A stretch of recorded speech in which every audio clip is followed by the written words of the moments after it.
which was kind of... It's much more pleasant. Yeah. Let me go! Let me go!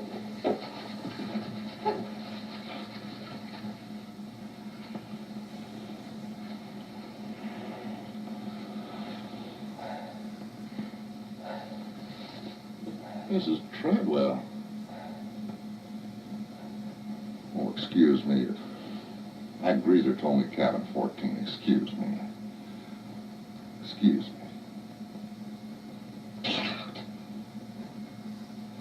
Get out!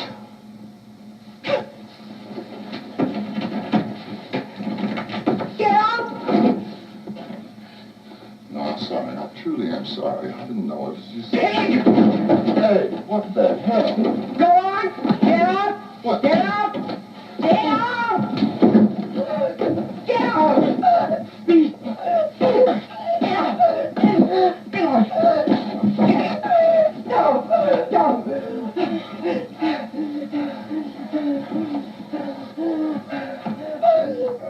This role I love tremendously. It's Ben Rumson.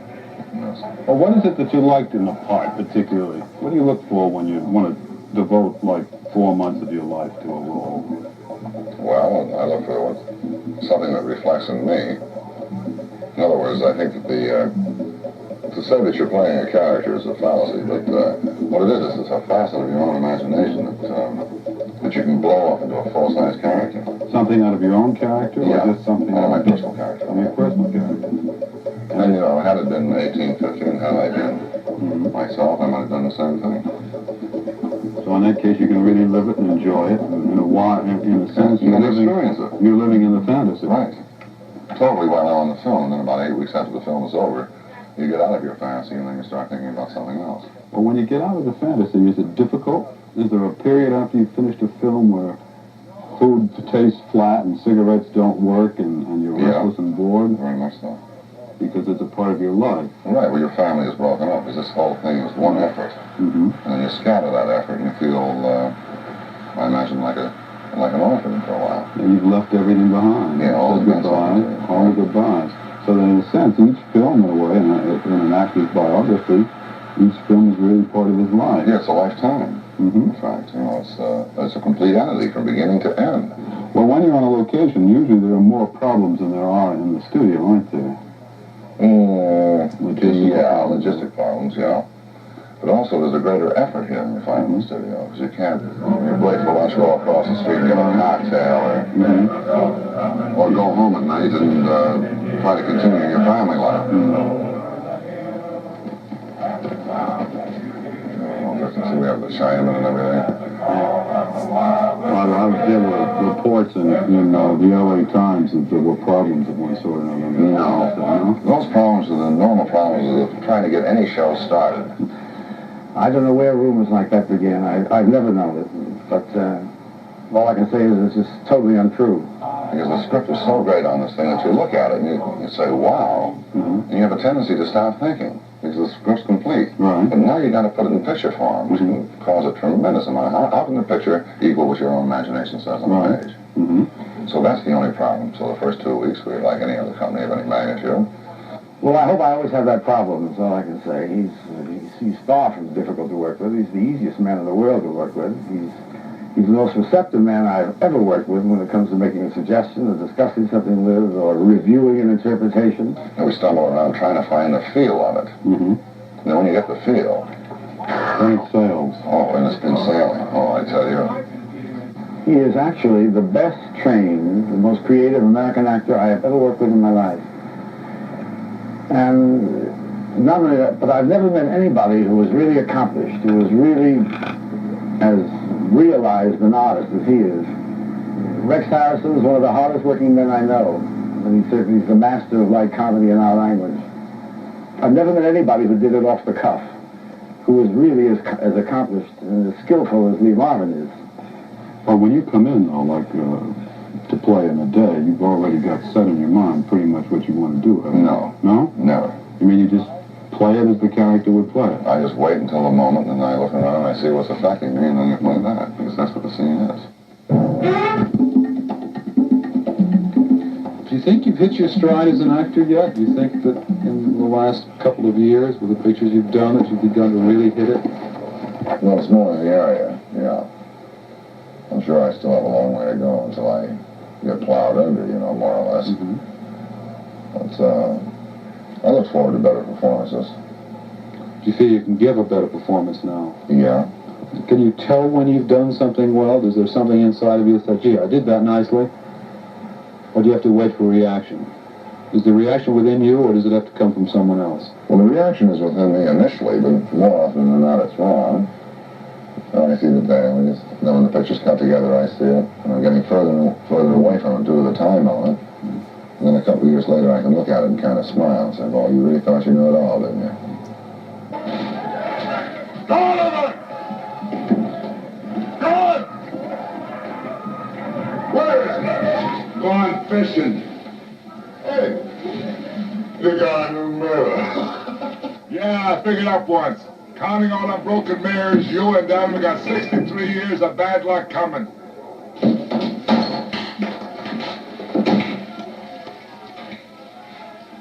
Hey, that's mine. I hadn't asked about some pictures, like Ship of Fools, in which I thought you had a wonderful role and a chance to do something. That must have been, from your point of view, a good picture. I mean, a good role. A good role for me, yes. Because he was a total bigot without even knowing it. And it was kind of fun for me to examine my own bigotry by acting it out. And, You mean there were elements of Marvin in the character? sure, I remember myself when I used to dislike certain, or I was told to dislike certain groups or races and things. And I went along with it at the time, and now that I'm where I am, through the years, I've realized how unfortunate my feelings were. So then I can apologize for it by showing the audience, in essence, what a real bigot is like. I never could hit a curveball on the outside corner. I beg your pardon? I never could hit a curveball on the outside corner. That's very interesting. What does it mean? You wouldn't know if I told you. All right, I'll tell you. You're at bat, see? At bat. Bat! Bat!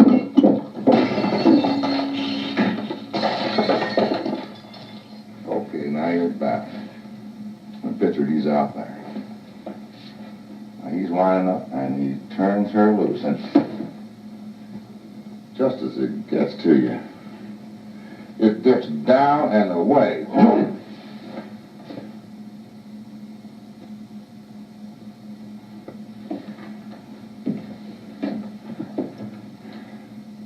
And that is a curveball on the outside corner.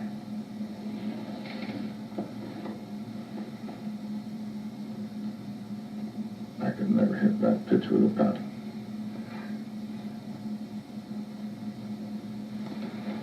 I see. No, you don't see. You don't see at all. You don't know what it's like to be out there and the crowd's yelling for you to deliver. And they start talking. Pitchers, they talk. You can't hit a curveball on the outside corner. And from then on out, that's all you see is curveballs on the outside corner. So you've had your big chance. And you have muffed it.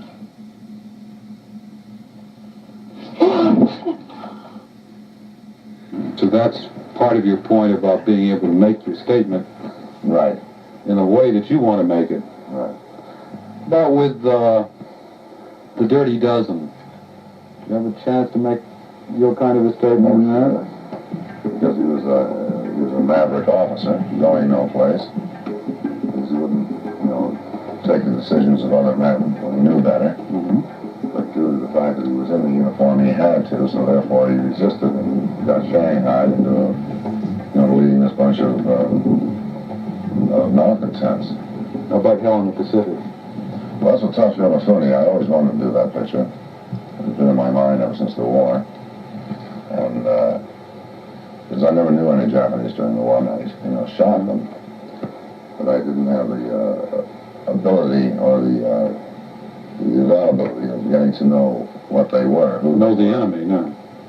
And over the past 24 years, I've learned a lot more about them, and so that's why I wanted to go back and more or less not apologize for the war with Japan by any means. That was a thing that had to be done at that time. But I think that now we all know that they're not just monkey chasers, as they were referred to in World War II, which is the propaganda that all young men suffered under. And Toshiro being such a brilliant actor, and the number one in the East. I spent a lot of time with Toshiro, and I have just the highest regard for him as a man. So that you were able again to get across The Japanese is just an immaterial point. He's just a man. They He were has men. children, and Right. and he was doing his job at the time, and I was doing mine. The Man Who Shot Liberty Valance is one I didn't see. That was a John Ford film. I was Jimmy Stewart and John Wayne. Did that come under the same heading? In a sense of... Yeah, because I played the heavy. And, but in that case, what I did with that heavy was to, he was a man in pursuit of his own death.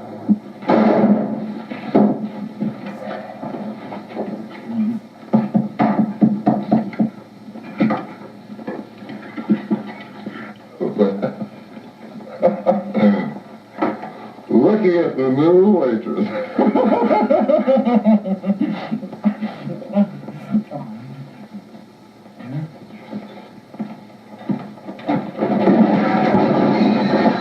And knowing that that's where he was going, it was easy for him to kill other people and get the upper hand on them, on the normal citizen, until finally he has come down in the end too. And great name for a heavy though, isn't it? Liberty? Liberty Valance.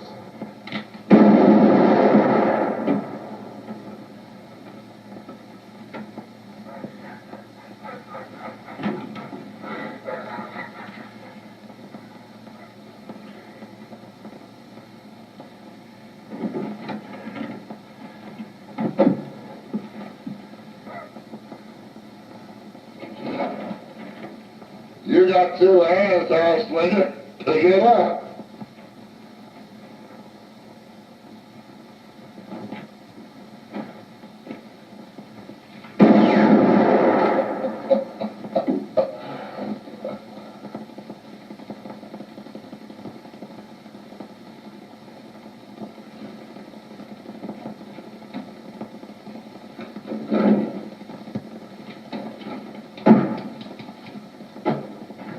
All right, dude. This time, right between the eyes.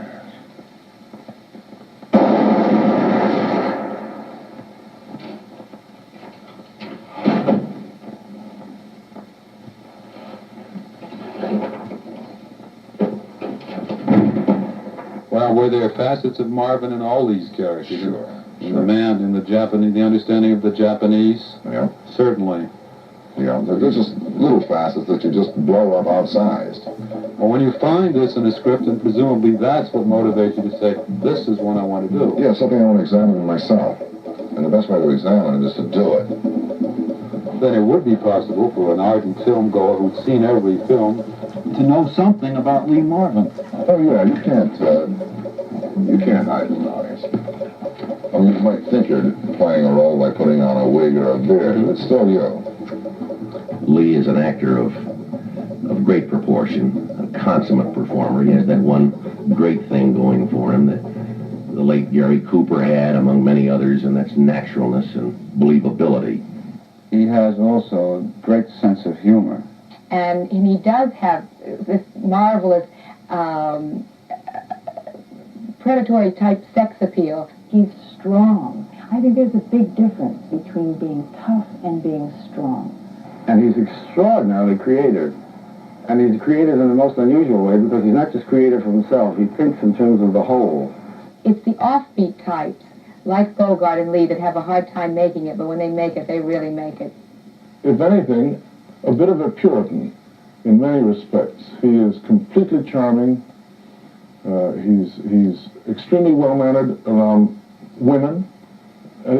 He's a complete antithesis in a way. He is a paradox. Lee Marvin has carved a giant swath in the cinematic world. He cut his acting teeth as a two-fisted heavy in dozens of pictures before Hollywood and the world would accept him as a star. And today, despite his superstar salary, studios are standing in line for his services. His daring and love for adventure both on and off the screen have one thing in common. They're real. He's intense, capable of powerful emotion, and projects one quality above all others, which seems to be uppermost in the minds of many today. He likes to tell it like it is. This our portrait of Lee Marvin.